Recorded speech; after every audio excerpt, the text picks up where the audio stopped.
Hey kids, join the club. Get the all-new CCXCC t-shirt made with 100% mutant power. Be like these cool kids. Get it now on dinobeast.com and chrisandersoncomics.com. Hey everybody, welcome to the Chris Claremont X-Men Comic Club. I'm here, as always, with my partner in all of this biz, John Coates. John, how you doing? Ooh, I am super excited, Chris. That's how I'm doing. Awesome. It must be because our very special guest returning is the great James Coates. How you doing, man? I'm good. Thanks for having me back. Well, yeah, of course. You're always welcome.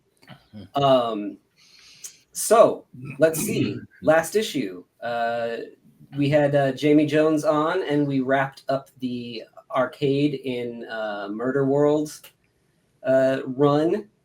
Wrapped it up in a nice little bow. That's right. Sort of anticlimactic bow, but you know, they stepped out, and it was like that was Murder World. Next. yeah. It was a fun little adventure. And it was just kind of kids play to what we're gonna start into right now this week. Yeah, you kind of need that. You know, looking at the arc of everything, he gives those moments between big arcs where there's these little standalone things, that you can just have a little bit of fun with before moving on to the next big thing. But so now today we are diving into issue 125 of the Uncanny X-Men. We're still at a point, actually, after their whirlwind tour of the world, where they think that Hank and Jean are dead. The professor and Jean and Hank think that the X-Men are dead. They have made it back to the mansion, found it abandoned, don't know where the professor is. And we're going to pick up just kind of right where, right in that spot. So who we got on the cover here? We got Cockrum still, or is this? Yes, sir. Yeah, it's another Dave Cockrum with Austin on inks. Very nice. Another one of these good ones. This is a good one because it shows you lots of little things going on. Perils of the Danger Room, Mystery of Muir Island, and more. Shadow with that's eyes. really what we're going to get in this issue. And the previous couple haven't had a lot of little B stories and stuff. Right. But this issue, there is a lot of different threads that are going to start hitting us. Yes. And hitting the old X-Men pretty hard. Yeah, there's a lot of threads that actually he kind of planted a while ago, and now he's pulling the knot tight. Yeah. Very cool. Yeah, and that is why Mr. James is joining us here, because he's going to be on board for the next few issues in our Mutant X coverage. Yeah, so before we start, right, so full disclosure, when I was asked about, oh, hey, you want to join for the Proteus saga? So the first thing I always think of when somebody says Proteus is I think of Nimrod, like the future sentinel that looks like he's made out of crystal or something. Yeah. So I was like, yes. Okay. Yes. And then John's like, no, that's not Proteus. And I was like, oh, right. Proteus. Yeah. So I haven't read these for a long time. So it was really cool, going back through this one, almost with fresh eyes. Sure. Yeah. Sounds like we're going to have you back on for the Nimrod Proteus. I'm ready. I'm ready for Nimrod / Proteus. Sounds good to me. I like that Danger Room lettering on this cover too, where I like that font. That's a good one. Yeah, that's standing out to me. Okay, cool. Let's crack this puppy open. Let's see what's going on. Ooh, look.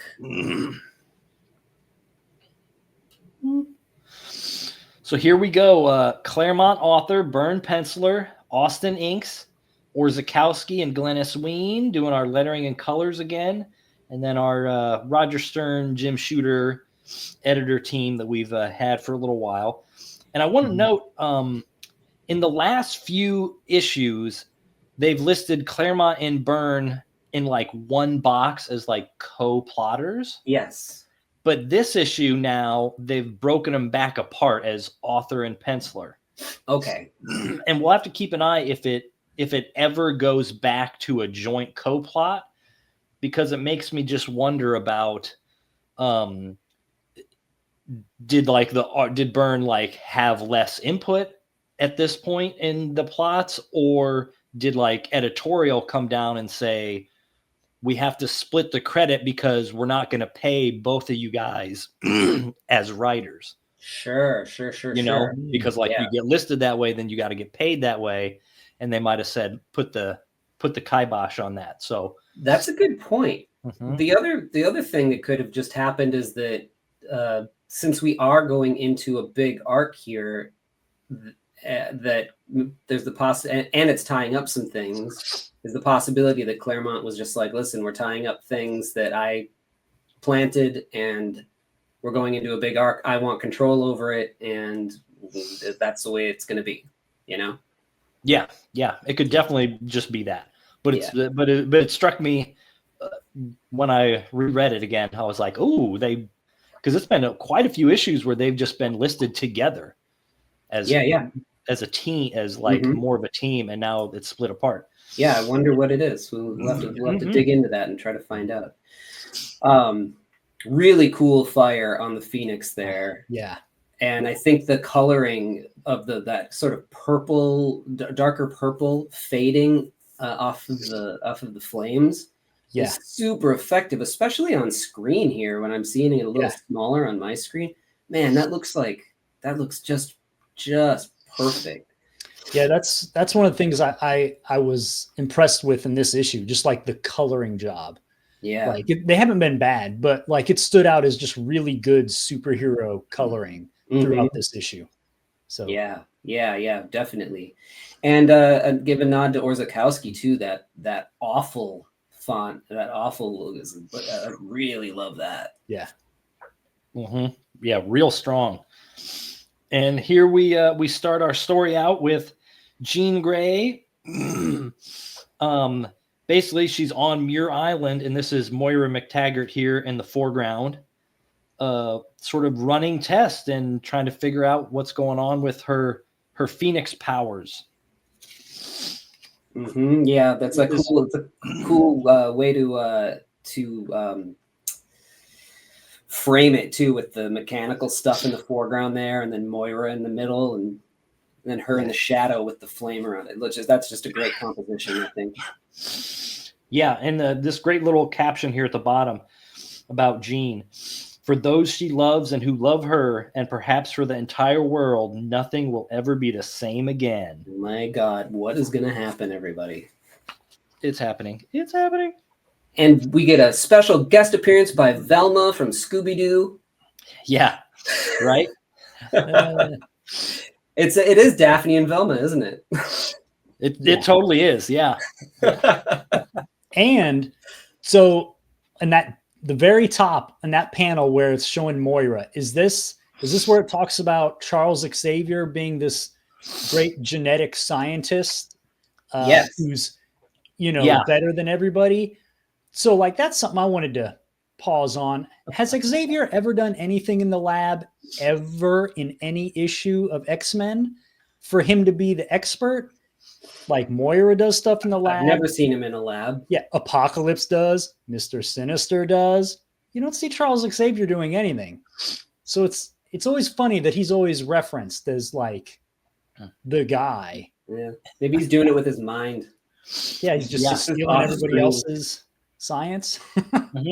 Well, that's an interesting point, James, because I think like particularly like with this issue and maybe the next couple, Moira really stands out as like she's like a better replacement for Xavier. She's like a better version of the Xavier character, you know?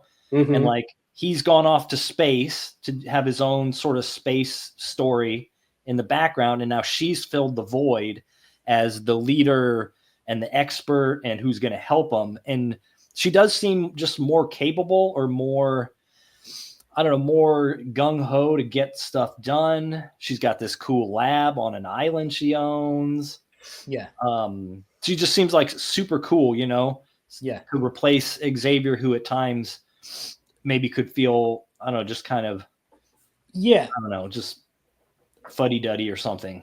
And I think Claremont writes her with more empathy, and she's like more involved with the characters, where Xavier, it's always like, oh, well, I got to get this thing done for me. Like, and like I need to go to space for this thing, and I can't be bothered with what you guys are doing. That's what a lot of his stuff is written like. Yeah. You know, so it almost feels like maybe she's supposed to start taking over a bigger role. You know, yeah, you can connect with her more. Like she's a more rounded character. Yeah. In ways, and she doesn't have like just the weird like outbursts where, you know, Xavier in some issues he would just be a complete asshole. Yeah. And you'd be like, whoa, where'd that come from? in that, because he's a true asshole in the backup for this one.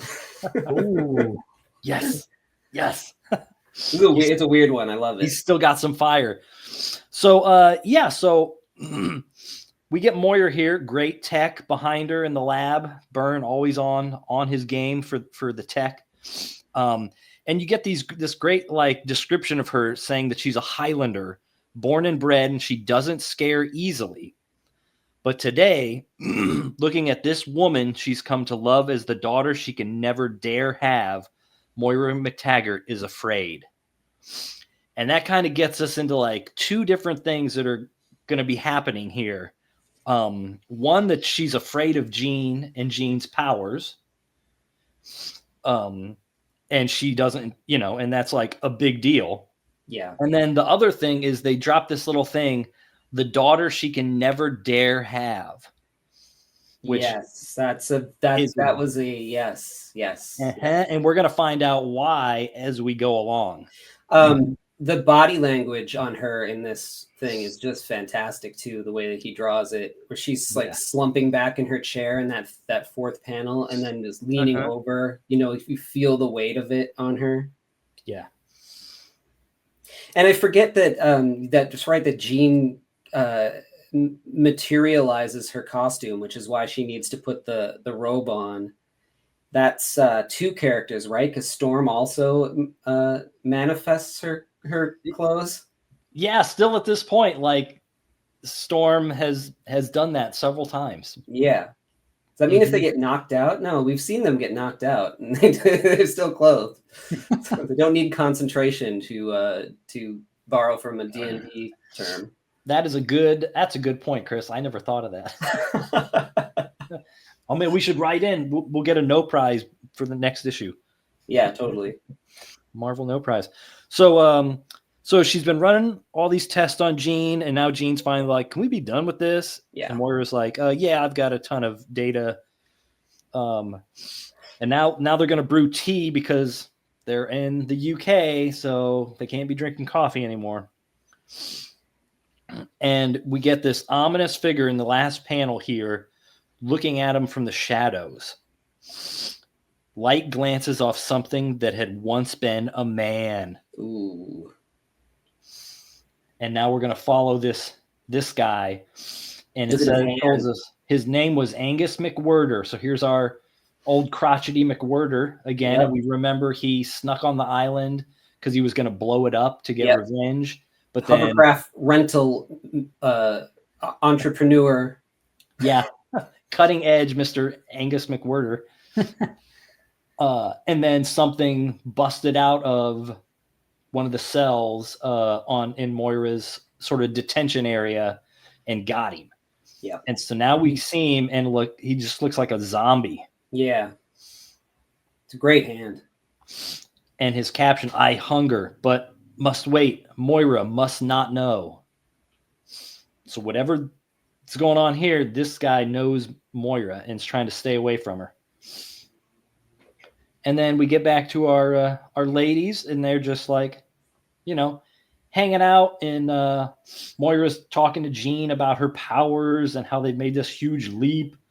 And then we get this really nice little one caption flashback that just brings us up to speed if you haven't been reading X-Men as to what happened to Jean.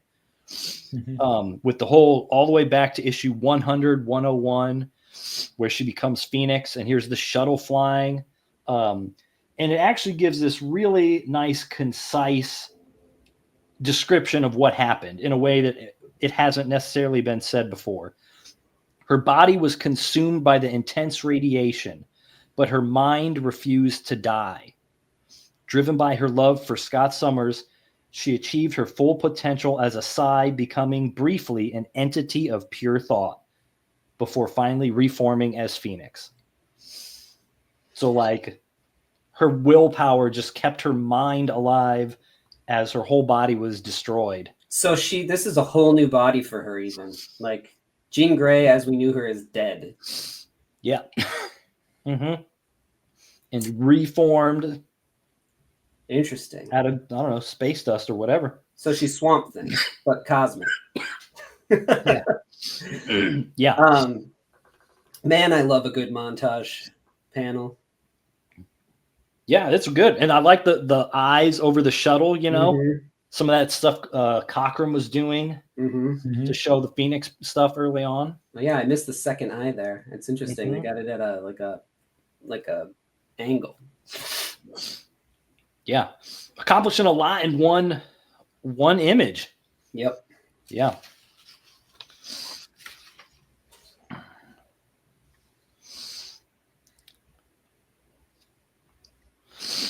And here she talks about, better straighten that up. She's talking about the whole Antarctica thing where the X-Men, you know, everybody thought everybody else was dead. She still thinks they're dead. Yep. Yeah. And then how, like, she had to, like, deal with her grief. And this is where they kind of tell us, like, she was trying to get Xavier to help her with her grief, but Xavier basically shut down and couldn't deal with it himself. So then she just left. Right. And then Xavier left. And she went on a vacation and stuff, which we saw in one of the classic X-Men backups before coming back. And we get this little picture right here, which we'll come back to, where she's like on the plane in the vacation with this old guy talking to her. Old priest. Yep. Yeah. So now we're going to cut back to the mansion in New York and find our X-Men still alive and doing some danger room work, like always. Yeah. Great little danger room sequence. They never repeat the same activities every time they draw the danger room. Yeah. I wonder if they got a killer like danger room only like morgue file, you know? Yeah. Yeah, maybe. But that's one thing, like John Byrne can draw the crap out of a danger room scene. I mean, he's good at everything, but man, like he really knows how to make them look good. Like these action things. He even made a little Quidditch pitch for Storm to fly through. Yeah. Yeah. And, Colossus is lifting stuff heavy. Wolverine's cutting stuff. Yeah. But then gets hit with water. The great Colossus. Yeah. Nightcrawler trying to stick to the walls. And then, it opens up into a trap door. Much like the arcade Murder World stuff, previously. So they're kind of getting beat around a bit. And then Wolverine, Wolverine goes off about like, this isn't the real thing. It's just a flaming game. Yeah. Because Scott tells him that you and Colossus are dead. Yeah. Yeah. And he's like, yeah, whatever, man. The Wolverine don't jump through hoops for nobody. Got a little bit of a point. I mean, he wouldn't be dead no matter what, right? Yeah. And so he storms out, and Storm's just like, hey, let's, he's kind of irritating, but, but it's okay. And Cyclops is still worried about him, like, oh, we've been too lucky and our luck can't last forever. It's like, oh, yes, sir, Scott. So now we're going to do this other little sort of side story and look in on Magneto. Yes. Of all people, on Asteroid M. I love the what's it called? The reflective kind of light around the asteroid there. Yeah. As the sun's peeking around the Earth. And he's still all bandaged up from getting beat by the X-Men down in Antarctica. And this little sequence here, like, I like this page because it's like the first time so far that Magneto actually feels like a more rounded character. Yes. Right? Like, it feels like he's written like everybody else. Yep. He's not just a placeholder for villain. Yeah. And because he's just sitting here thinking, and he accidentally hits a memory circuit, and we see his wife, his late wife. And he's just like, I forgot how beautiful she was and how deep it hurt when she ran away from me. But it was long ago when I still believed I was only human. And he like erases the tape. Yeah. That's great. You see that he's watching the footage of their first encounter from it's like a recreation of the cover for X-Men 1. Yeah. Lightly. That's great.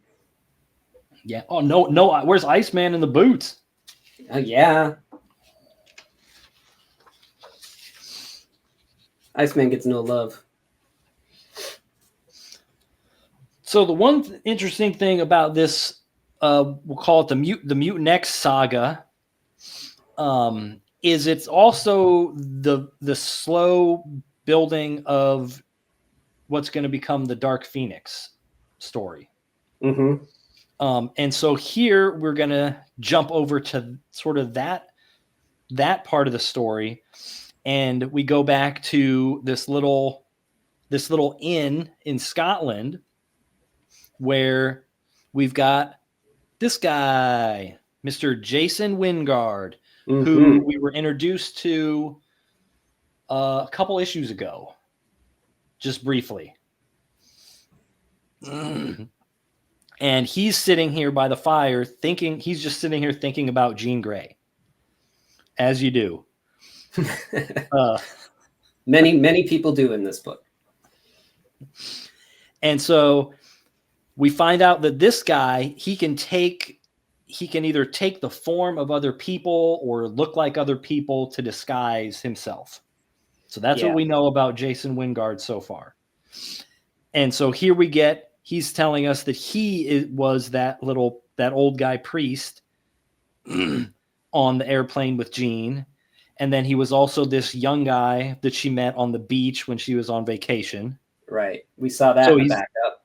Yeah, so he's just been like stalking her. Yeah, he's a big creeper. Yeah, super creeper. And he's basically telling us how creepy he is. And he's like, as Jason Wingard, you will trust me, and then that trust will turn to love. And I'll mold you from who you are into this character called the Black Queen. And then you'll join the Hellfire Club. And this is the second mention of Hellfire Club. So we don't really get a peek. Well, I mean, his motivation at this point just seems like he's infatuated with her. So we don't really know at this point if it's because he wants her power to be part of the Hellfire Club, or if she's just going to be a pawn. And we don't really know anything about the Hellfire Club other than its name. Right. So we don't know, what's she supposed to do in this club? What is the club? Is it some weird political thing? And then he's going to use her as a pawn. We don't really get any of that information. Just these names kind of dropped. Yeah. This is interesting here, though, that he seems to, whoever he is, he kind of knows her from her early days when she first joined the X-Men.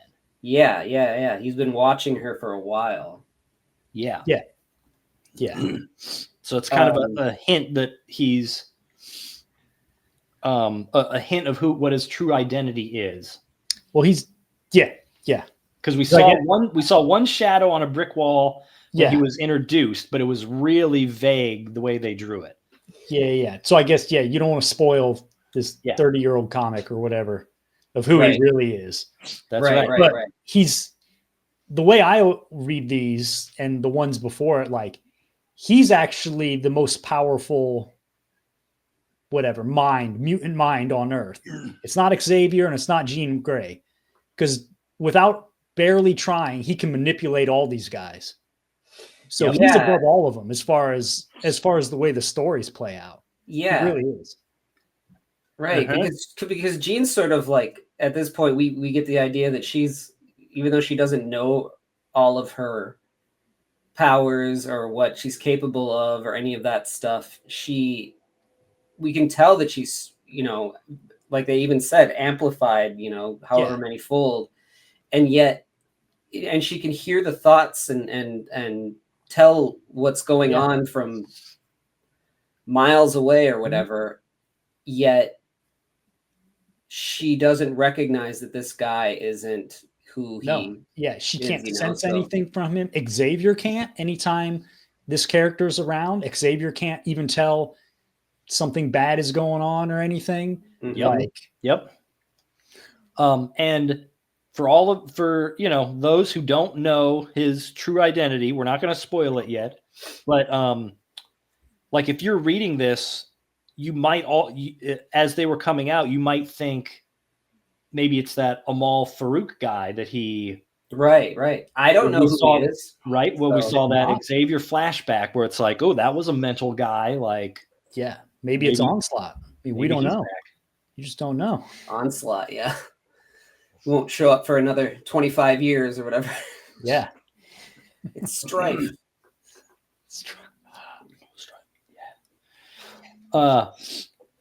And so he's thinking about her, and we get over then to where Jean is in the present, and she's kind of, she's not focused on where she's at because she's kind of thinking about him as well. Yeah. And she's hanging out with Polaris, and she's they're just hanging out, and she's just like manipulating her wardrobe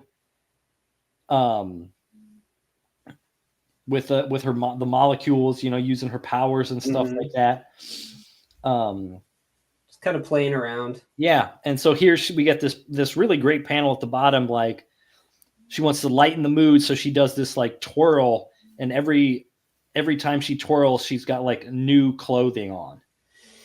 Yeah, look at the musicality of this storytelling, how it's bookended, and how really, really well this works, because you have him thinking about and manipulating her, going from the previous page, going boom, boom, boom, boom, boom, and now as a reader, you're used to him, changing her, and they push in, and then you see her, and you might not even notice that her hair is down. And then as they pull in as close as they can. And now they start to pull back. And now you're in another time now. And then you get the bookend is where it sort of almost goes in reverse just now, with her manipulating her own self, and boom, boom, boom, boom, boom. Mm-hmm. It's just, it's kind of like really beautiful storytelling right there. Yeah. This is a good issue that shows you how good of like a team, and whether you want to say writer that Claremont is, but the team of him and Byrne to tell a story that's not a drag out action fight. Like, there's important things going on in this issue that lead into a lot of things, but they keep it interesting. They keep it moving.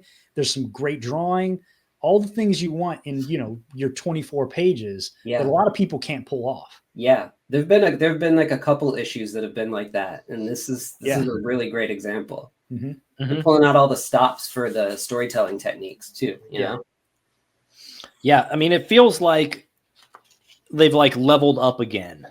Yeah. Like every so many issues we say that, and you're like, well, they can't level up more.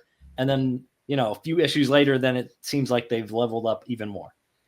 Yeah, they really are like they're you know, Claremont for sure has already is mastering or lording over this thing, you know, and manipulating it the best that you can. And then when Byrne comes on and he starts doing it too, because I feel like as great as Cockrum was, he was just sort of going through the motions and doing what he knows how to do. And here you get Byrne coming in as a young guy, and then you feel him pushing himself.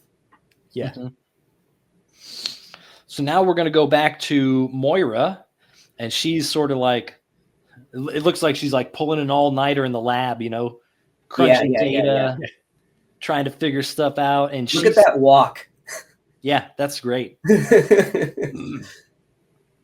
So she's trying to figure stuff out after all that data she got from Jean earlier. And from like her thoughts and stuff, and from some of the pages we just looked at, you start to get this feeling that like Jean's just not stable. You know, like her powers, like they grow at one point, and then all of a sudden they seem to fade, and then something kicks off, and then she's like all powerful again, and like now she's like having these weird mind slips that are going to start happening more frequently, and it's just kind of building all this kind of stuff in. And Moira is thinking here, if she ever taps into like her full power again, she could become something akin to a god. And I don't know like how to deal with that. Yeah, I wonder how Moira knows this at this point. How she's connecting these dots. They don't really tell us how she's connecting the dots on all this. Because she's the best mutant expert on the planet. Yeah, but this is cosmic stuff. This isn't even mutant stuff, you know? Yeah. And so now she's thinking about like, man, Xavier, I wish you were here. Look at that transition. Yeah. Ooh. Yeah, it's good. And now we're gonna see what Xavier's up to, and it lets us know that Lilandra has finally been crowned Empress. Yeah. So now his girlfriend is an Empress of a galaxy. Check this out. Marrying up. Like her crown is like this like mercurial floating awesome thing, and all these really cool alien designs. Such a turn from when we first saw his first designs, when he was doing what was it called, the Lords of Light or whatever characters, and those designs were so weak. And then you see this, and it's like, oh, okay, so the guy can do interesting things. Okay. Yeah, it's like the Green Lantern Corps, but like way cooler. Oh yeah, look at that weird like skeleton guy too. Like, it's cool. Except Kilowog. Yeah. Kilowog in this. Look at how Mobius these guys on the very bottom are. Yes. Right? Super Mobius. Yeah. And basically, this is just telling us that Xavier isn't getting to spend a lot of time with Lilandra because she's like doing all this politicking. And so he's just kind of like zipping around on his little hover wheelchair. Is this also where he kind of talks about, I wish I would have told the X-Men anything about what I was doing or where I was going because I'm a terrible leader and should have explained things better? Yes. Is that's all in this, right? Okay. Do better, Xavier. Do better. Yeah. And then, of course, he's still worrying about Jean because of like what she did to like heal that little micro universe, the neutron galaxy in the McCran crystal in the final Cockrum issues, if we remember way back. And like he's finally, because he got to see like footage the Shi'ar had that he never got to see before, that kind of shows him all the stuff that went down. And he's just like, my God. And he's just like, I have to try and get back to Earth because I don't know if Earth can handle Jean's power if she loses control. Also, like none of these people trust her. Like she's been with the X-Men, from the get-go, and like, but nobody has any trust that she can actually handle her abilities. Yeah. Yeah, it is kind of weird, right? Yeah. I guess they're just getting the vibe from it or something. Maybe she's just like being a little bit manic in her vocalization or something. But Yeah, it's I guess it's like too much power, so like you're gonna worry. yeah, Um, yeah. So he's got to get back to Earth as he zooms off in his little quilt slipper. yeah, probably so cozy. And now we're gonna get back to here's Moira walking through her lab, and behind her here in this hallway, here's our little door, Mutant X, no admittance. Mm-hmm. And Skitch, she steps on something. Yeah, this is kind of weird. Yeah.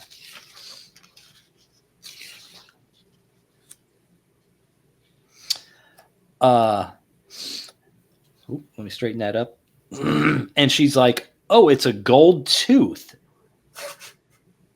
It's like, "Oh, that's creepy." It's random. Uh-huh. And she's like, "What, was there an intruder in here?" Well, how'd they lose a tooth? Unless I found it right in front of Mutant X's cell. That's impossible. The door reads that he's still inside. And so she uses a little hand scanner to open the door. And no, oh no, because Mutant X is loose. Mm-hmm. Not Weapon X. That's right. Mutant X. Mutant X. And so while she's, in the lab figuring that out, the other people that are on the island here, Jean and Jamie Madrox, the Multiple Man, who as of yet we've only seen one of in all his appearances so far in X-Men.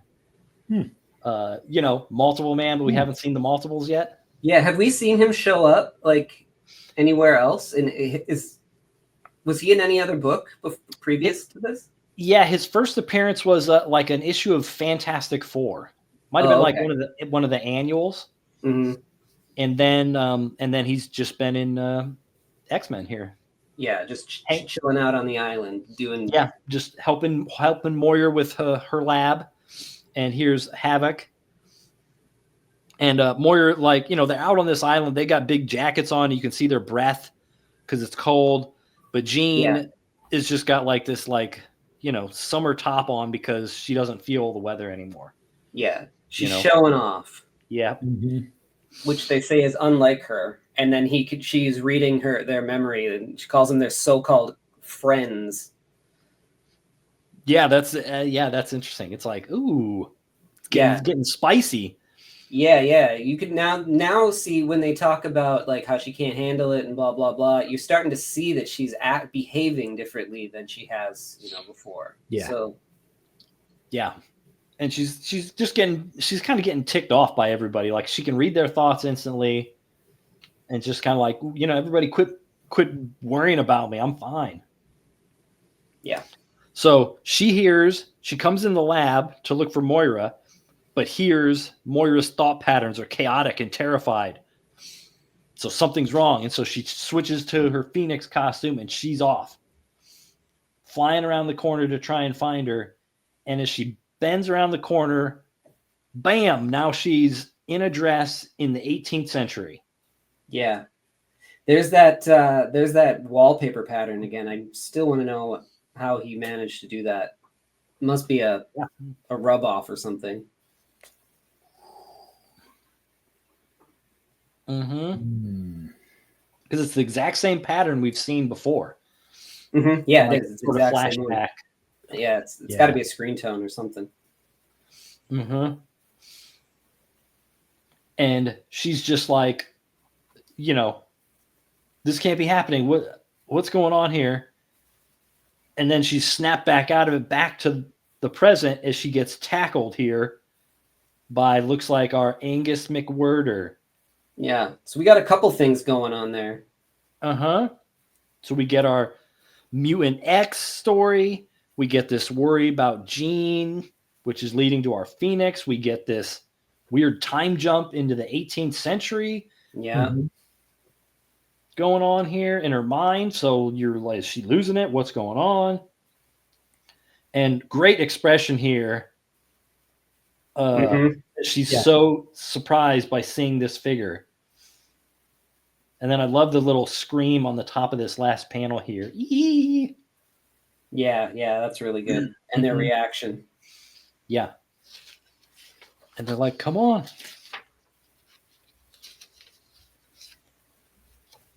But we're not going to see them find her because we're going to jump back to New York. Yep. Of course. And here we get the Beast going back to the X mansion. And he thinks there's an intruder or something's going on. And then here comes Nightcrawler, jumps him in the dark, and they start to have a fight. And then the lights come on. And he's like, you. And the Beast, Beast looks awesome right here. Yeah, he does. Yeah. That's one of the best Beast drawings I've seen of this version. Yeah, Byrne's Beast is just like the best. And Nightcrawler teleports away to stick to this wall, and everyone else sort of, everyone else is finding him, and they're like, what's wrong? And he's like, I saw a ghost. So he's like, it was the Beast. At this point, has he met the Beast in the comic form? Yep, because right after the circus. Oh, okay. Because the Beast freed him. And I feel like for 1 second he was on a monitor watching, talking to them pretty early on, actually, when the team was. Yeah, you're right. Yeah. When the new team was just forming. Yeah. Yeah. None of the others have, I don't think, well, except for in Giant Size, as everybody was leaving. That's the only other time that the rest of the original X-Men had seen him. Yeah. And so here comes Cyclops to investigate, and he's like, Hank, is it really you? And he's like, Scotty, and like just lifts him up and like, you're alive. And so this is the first moment where they realize, oh, the Beast didn't die. And he's like, what happened? He's like, Jean got me out. And now he's like, Jean's alive. Yeah. It only took a lot of issues. I mean, really. It's been a while. And a lot of months, because remember, it took them months on that slow boat from Antarctica to Japan. Yeah, they were on that, it said, for months or whatever, 6 weeks or something. So in our, I think we're like in continuity of like episodes that are released to what time we were recording. I think we're about 10 issues ahead, maybe. And the one that got released this week is as they're leaving Savage Land to go on the trip. So it's been about 10 issues. Yeah. So it's been almost a year since this has been going on. Yeah, that's pretty crazy. Yeah. Ho-hos, cupcakes, Twinkies. And so now here we get this happy reunion with our X-Men and the Beast, and everybody's actually feeling good, maybe for the first time in a long time, because like all that like grief they had over their friends dying, it's like it was false. Everybody's alive. It's great. So now they try and call Moira on Muir Island because they're like, oh, well, that's where everybody is. And then, of course, as Scott's calling, Alex is like, don't answer the phone. We got other stuff going on. So you get like one brother shutting the other one down. Yeah. But Polaris, she's like, it's our special transatlantic line. Yes, kids. That's right. That used to be a thing. So she's going to go answer it. and she's like, Lorna, Scott's like, Lorna, this is Scott. She's like, Scott, who? Scott, you're alive? And here's one of these great phone call panels with the little jagged division there. Love that. And she's filling him in like, oh, there might be a security breach on Muir Island. Moira screamed. Jean went to like help out. We don't know what's going on. And she's like, how soon can you be here? And he's like, well, a couple of hours. which is pretty fast, but also, Yeah. not super fast to help out. While she's on the phone, we get this great look at this figure hovering here in the background, which we'll assume is our mutant X. And while she's on the phone, here we get this caption off screen: "Human, I need you." Creepy. Dang. And then boom, she screams, the line goes dead. Ugh. And that's how we end issue 125 of X-Men. Man. Yeah. Great. That's pretty good. Yeah, great cliffhanger. A ton of stuff happening in this issue. Yeah. Without a major like villain that you're fighting. Yeah. Just, Mm-hmm. Yeah, that's really cool. That's a good one. I was also curious. So with all these, issues where you think one side's dead and the other ones don't know, do you think it's Claremont plotted it out so that like Jean Grey, right? Super strong telepath, all this stuff. She doesn't know that Cyclops is actually alive and the X-Men are alive. Like it feels like it's plotted out showing she doesn't care to show how messed up she actually is. You think that's incidental or Claremont, they planned it? Because if not, it almost doesn't make sense. Like no, she's in her own world, so she doesn't know because she always knows where Cyclops is. Yeah, like they have that rapport, the psychic rapport, but they don't seem to have it as much here. There was the whole thing with like Savage Land was, I think, somehow blocking their ability. Yeah, but as soon as I was just, right, maybe you would it's think that once they got out, but I think by that time she had just accepted, and she probably has to like actually think about it and search out for him. Yeah, the same with the professor, right? Because like the professor couldn't find him, and they were trying to scan for him, but they didn't know they were in the Savage Land, and they're in the Savage Land for several weeks. Yeah, before all that stuff kicks off. With the petrified man and stuff, like they're hanging out, recouping and all that kind of stuff, because they think, everyone on the outside's dead, so they might as well, they don't know how to leave, and vice versa or whatever. But yeah, it's like the Savage Land, something about it like kind of blocks the telepathy in and out. So maybe by that time, it's like, then once they finally get out, the professor, he's already went to space and left. Yeah. She and then, almost, it's just a thought, like maybe, Claremont has dropped this in like this, so you realize she's really out of what old Jean Grey would have been. I never have given up some of that too. But like Scott also isn't like really dealing with it either. Like he's already had another girl by this time, and basically, Scott's always got another girl. That the no eyes thing. Everybody's kind of dead inside. Gets everybody. Yeah. He's so mysterious. Right, but before they even like went to the Savage Land, Scott was having all those doubts about her and her new Phoenix powers, and like they were already kind of like had this internal struggle of, is she still the girl I knew and loved? Right. And like, it was like sort of, and Jean was feeling the same way. So it's kind of like maybe their connection wasn't as strong even before they thought each other died. Yeah.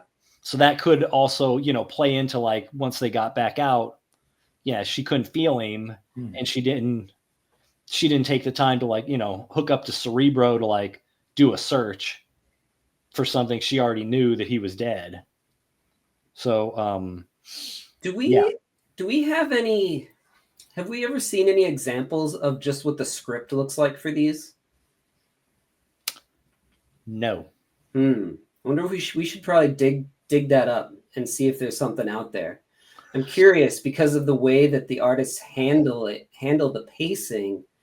If he sort of did it it wouldn't be Marvel style. It would be like loose, if he loose plotted it, or if he planned it out page by page, because they are still doing sort of like the thing where scene changes happen in the middle of pages, but the way that the panels are paced feel different from Cockrum to Byrne.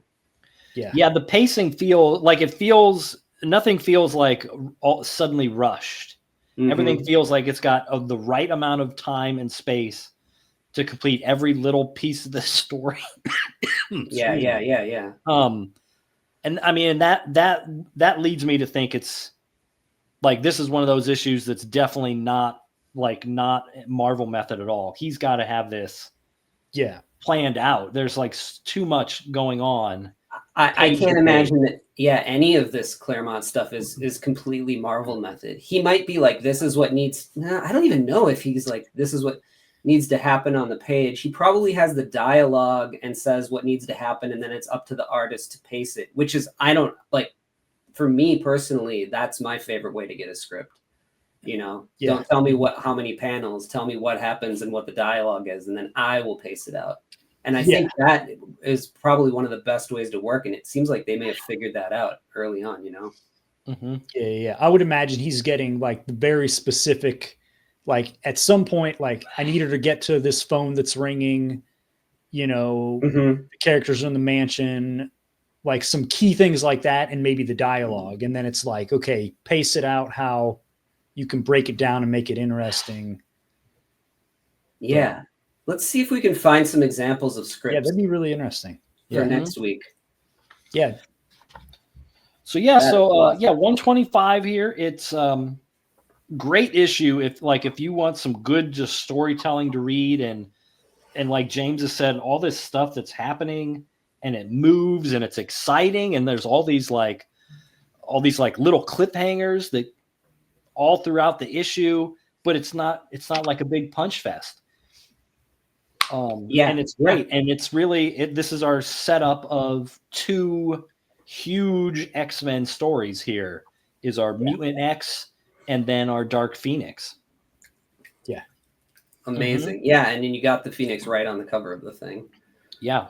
Yeah. James, what are your final thoughts here on 125 as we start to turn up the heat?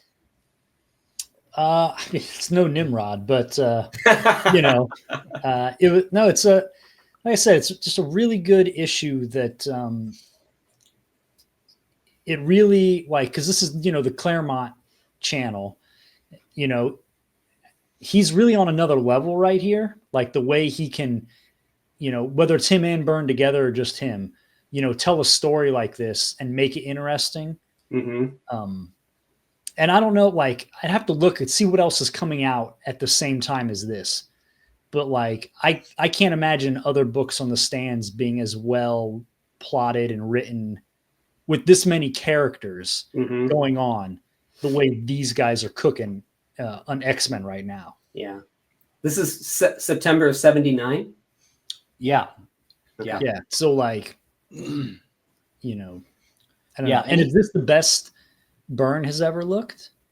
I know there's a lot of people who like Byrne's other stuff, but man, like he's really on a level right here, like in this chunk of X-Men. Yeah. Yeah. I mean, once again, I think a lot of that has to do with Austin too, but I wonder when you say, is it the best Byrne has ever looked? I'm wondering if it's the best storytelling, because I'm not really familiar with. Well, yeah, that's a good point, actually. Maybe, with him and Claremont and the stories they're telling in this. Once it becomes like Byrne writing and drawing his own stuff, it still looks good, but maybe there is something to he gets to do what he wants to draw all the time, and I don't know. Yeah, and like you kind of mentioned there, James, like Claremont, like as he's really firing on all cylinders, and as we've gotten through a little chunk of his run so far, like his characters are actually like changing and growing and experiencing like different emotions and going through different personal things in ways that like isn't going on in all the other like comics of the time. Yeah. You know, the other books are going to end and the character is exactly the same as like when the issue began. Yeah. But that's not what Claremont does. Yeah, and because and also I think that his first of all, he's dealing with a team, right? So he has these characters that can play off of each other where others don't. But then not only does he have a team, but he's building a larger world of ancillary characters too for everything to bounce off of. And you look at things like the Hulk, you've got like Rick Jones or whatever, right? And what's her name? Betsy, whatever. Betty? Yeah. And that's that's it. Yeah. And they don't really advance. Right. Yeah. Much. I mean, later on, but at this time, I think, yeah, you're right. Yeah. I mean, this has got to be the best team book in Marvel ever since Kirby left Fan 4. Yeah. And everything, came from Fan 4 and people just tried to keep doing it. But like nobody really invented and created until this came along. Right. I mean, really. Mm-hmm. There's guys that can draw and guys that can tell a story, but they're not doing what this is. Well, also you got to wonder at this time how quickly artists or writers were coming and going on titles too, to be able to kind of lord over it and stretch it out and build the characters and do all that stuff, because you can start to make little threads, but as soon as somebody else comes along, they can drop that thing right away and forget about it. Mm-hmm. So yeah, that's the beauty of having this long run. Yeah. That's what makes this like so interesting and such a good thing to really examine. Do you have you found any sales numbers for like this chunk, like before Dark Phoenix or after? That's a good point, because Like, we know that it's gone up since the other stuff. There was that one issue we mentioned where it said some sales numbers, but that was issues ago, and it was like just before Burn even started, really. Yeah. So it was like the beginning of the Burn stuff. So we know that sales were enough to make it monthly again, at least. Yeah. Yeah. So that'd be cool to see if anybody knows. Yeah. If anybody knows, let us know, or we can take a look at that too. I gotta start writing notes. We have all these things that we talk about during it, and then I like totally forget to even like look at it. And then after I do this, I edit it and shoot it out, as people have seen me make mistakes along the way. But and I don't even look at it again, and I don't think about it. So I got to start writing stuff down. But yeah. Well, I'll say issue 125 is a good one. Jumps you forward, and when we hit 126 next week, it's going to take all these threads that we just started to tease out, and it's just going to go hard right at them, and it's going to be amazing. Also, a super important Wolverine issue coming up in 126 as well. Little spoiler hint there. For all you Canadian fans. You mean Weapon X fans? What? Mutant X? Drink Mutant X. For all of your... So I see the classic. They went with our Jason Wingard Phoenix cover. Is that a Steve Lytle again? That's a Steve Lytle cover. I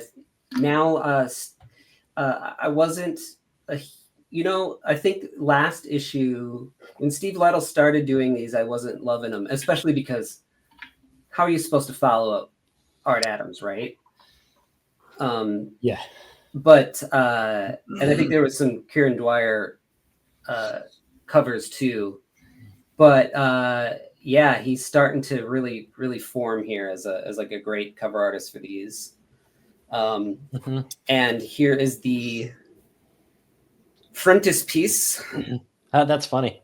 That's good. It is funny. It's almost like how covers used to be not always exactly what's going on in the issue because of the way that soliciting was done. Sometimes you had to knock the cover out before you even knew what the story really was. Yeah, that also kind of looks like that could be like a Silver Age DC cover, like that could be the Flash. Yeah, like Reverse Flash or something, Yep. Like it feels very DC. Yeah, because this absolutely does not happen in the book, but it's funny. Yeah. They do get confused about each other. So let's take a look at the insert here. So this is pretty interesting for a couple of reasons. So Bolton, awesome art. Bolton is just so all over the place, man. I'm fascinated by him. His quality goes up and down and his style changes. Like this looks like Mobius. Yeah, I would say that's very European style going on in this. So I feel like he's looking at like Arzak and stuff. And stuff. A lot when he's doing this one, and really, especially like this stuff where everything's open. And he's doing like the kind of the dashy stuff. And then another thing that is kind of interesting is almost like foretelling how he looks so much like Captain Picard. I was gonna say. And then Patrick Stewart will later play Professor X. Yeah. And is he playing the 3D chess? Star Trek, like 4D chess, right? Or whatever, whatever it is. And he's dressed like a Starfleet officer. Like that's wild. It's super wild. Ann Nesenti wrote this, so she has sort of come in to write the backups in this, and I wonder if we reached out, if we could get her to come in and talk about some of this stuff too. Yeah, because she's done a few of them. Yeah, she has. Wow, yeah. I think that I'm gonna guess that from here on out it's her doing them. But this is a really cool one. So we get to see a glimpse of what it's like for the professor to be on Lilandra's planet. And so, he's playing this 4D chess thing. And he kind of starts talking about, he says, Professor, this alien comes up with their kid and says, why don't you play a game with my little boy? And he's like, I think not. I play alone. And they're like, let's go, Scump. It's getting a bit chilly in here. How rude. He's just a human and a consort at that. So they look down on humans on this planet, and he's just Lilandra's plaything. And so he starts going on and talking about, look at how pissed he gets here, talking about how on Earth he's one of the smartest people on the planet. But up here, he's treated like an imbecile and like just an idiot. Because all these other aliens are highly intelligent, right? And so he kind of goes along, and in here, Lilandra has this council meeting. Now Empress Lilandra, and she's like, and this council seems to be evenly split on whether economic sanctions will deter the violence of Remy World, and as future escalations will be. And then he kind of just pops in, hey, what's up, everybody? Whatever. May I suggest that the race in question be left alone and sort out their own fate? And they just kind of look at him like, again, like very Mobius faces. Yeah, the whole, even the way there's so many like zoomed out panels where you have a full like figure in space, like that's super Mobius. Like this too, and the little eyes and stuff. And so she's like, give me a moment, Charles, darling. Perhaps we should leave the governing matters to me. Everyone treats me like an idiot here, even you. And then she's like, perhaps, darling, it's because you are beginning to act like one. And then he's like, whoa, what? You know, like, and so this person, this character comes by, and she's like, after all, intelligence comes in strange forms. And he's like, hi. She's like, hi, kids. She's like, oh, will you like basically like take Charles off my hands for a minute? And this is the plumber for the planet. What? Yeah. And he's like, what the hell? You stick me with the plumber. And so they go out and they go on this little jaunt to go fix a thing. And she's like having fun and breathing oxygen. And she's like, oh man, I forgot to fill the oxygen tanks. We need it or our lungs will collapse. Oh, look, a meteor shower.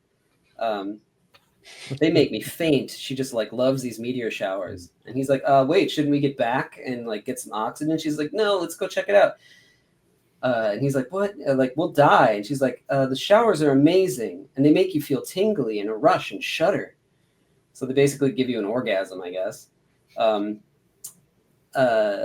he's like, well, no, we've got to do the smart thing. We have to. And he starts breathing heavily. We have to turn back. It's like, oh no, the spigot. There's that spigot. Ain't it a classic? No idea. And he's losing it. And he's like, no, we must. He's like, pooh, shush, and save your air. Relax. And why don't you just look up? And then he's like, I don't want to look. And sees this like amazing meteor shower. And, his whole demeanor changes. And she's like, oh, I forgot there's an oxygen thing on the spigot here. And she's like, now you must tell me, who are you? You're not just a plumber. He says, who are you? You're not just some empress's consort. Why do you pretend to be to be stupid, acting like a common plumber? Where are you...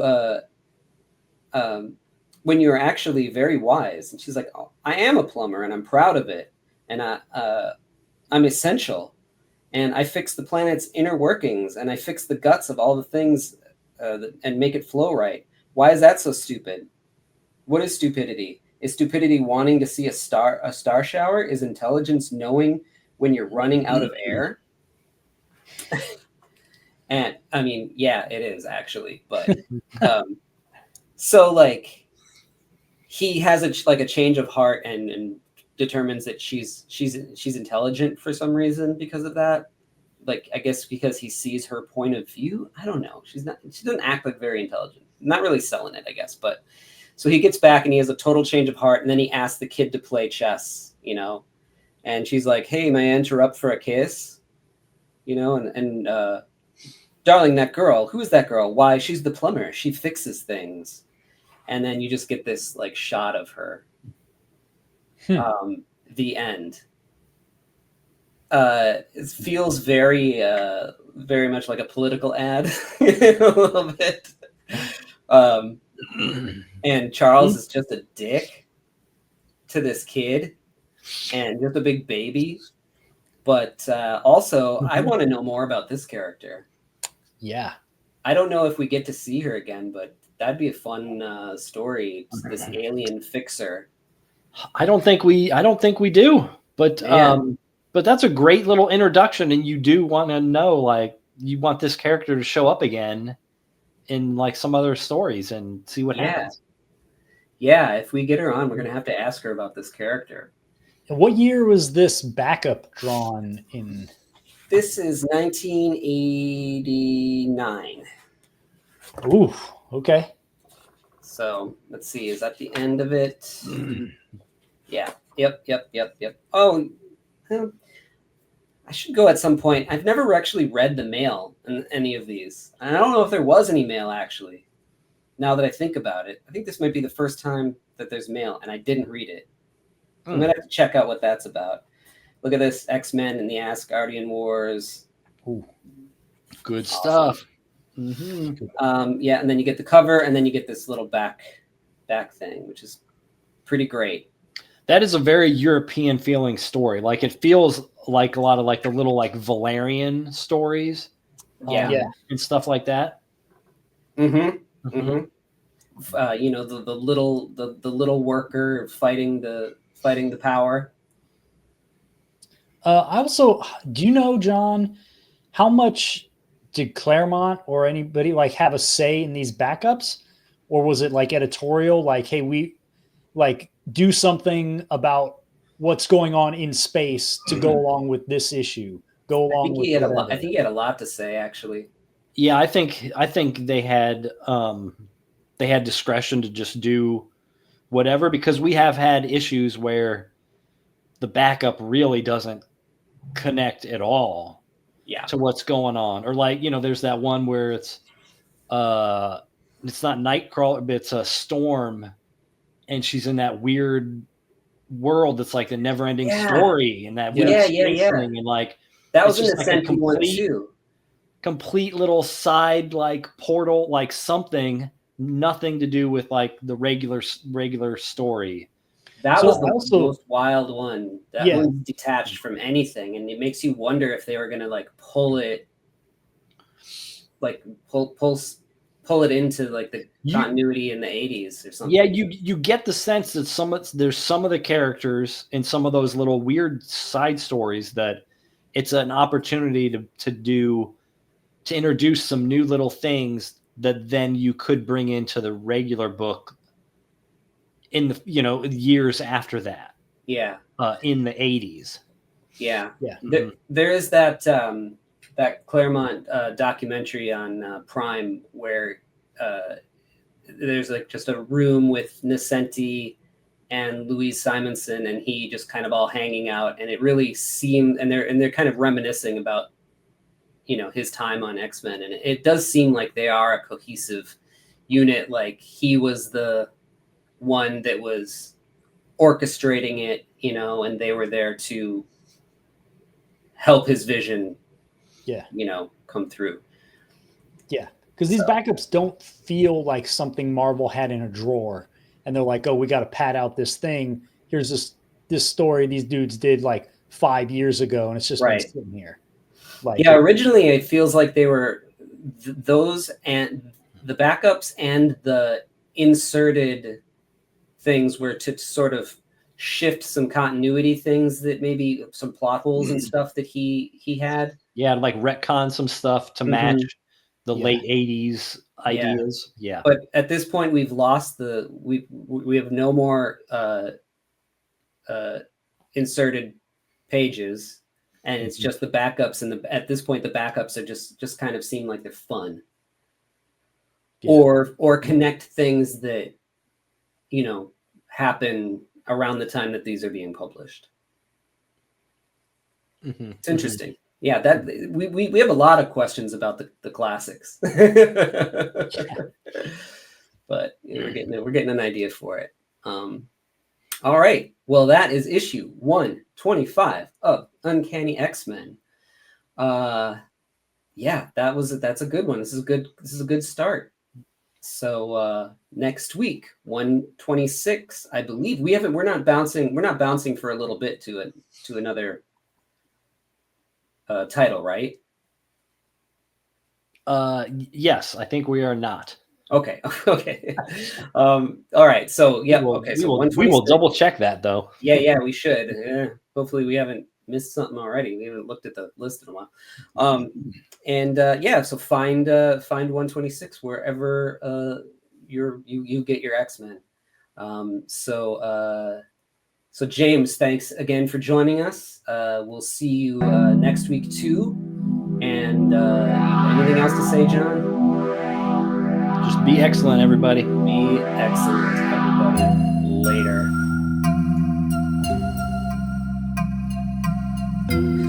Check out DinoBeast.com for all things John Coates, like Dino Beast, Ninja 4, M.L.F, Berserker, and more. ChrisAndersonComics.com is where it's at for books like Chaotic Neutral, Spectral, A Showcase of Fear, Lost Angels, and more, plus apparel and original art. Also a link to Patreon where you can read Three-Headed Pigman now. Don't forget to like, subscribe, and hit the bell icon. We'll see you next time on the Chris Claremont X-Men Comic Club.